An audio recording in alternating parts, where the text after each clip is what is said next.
അപ്പൊ കുട്ടികളെ ഓണാഘോഷത്തോടനുബന്ധിച്ച് ഓരോ ഡിപ്പാർട്ട്മെന്റിൽ നിന്നും 1000 താങ്ക്സ്. സാറിന് തൂക്കി വെക്കാനല്ലേ? അത് വേണ്ടെന്നാണ് ഞാൻ പറയാൻ വന്നത്. നിങ്ങൾ പറയൂ. സാർ സ്റ്റുഡൻസിൽ നിന്ന് 500 രൂപ വെച്ച് പിരിക്കാനാണ് പ്ലാൻ. 500 രൂപയ്ക്ക് വേണോ? സാർ 10 അടി പൊക്കോളം മാവിലെ 5 അടി വ്യാസമുള്ള പൂക്കളം, തെങ്ങിനേക്കാൾ ഉയരത്തിലുള്ള പടുകൂറ്റി ഊഞ്ഞാലുകൾ വിത്ത് 4 കൂട്ട പായസമുള്ള സദ്യ. ഇതൊക്കെ നടക്കുമോ? ഇതൊക്കെ കണ്ടില്ലെങ്കിലാണ് നിന്നാക്കാം. ഇതൊക്കെ കണ്ടില്ലെങ്കിൽ കണ്ടില്ലെന്ന് വെച്ചാൽ പോലെ സാർ. അതും ഇതും എന്താടാ ബന്ധം? സാർ എനിക്ക് 500 ഇടാൻ ബുദ്ധിമുട്ടുണ്ട്. അപ്പൊ നീ 1000 ഇട്.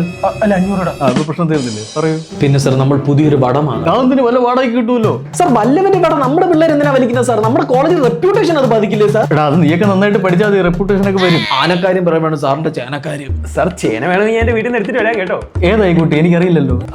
ഞാൻ അപ്പുറത്തെ കോളേജിലെ ചെയർമാനാണ്. ആ ചെയറോട് എടുത്ത് അവനെ വിളിക്കണം.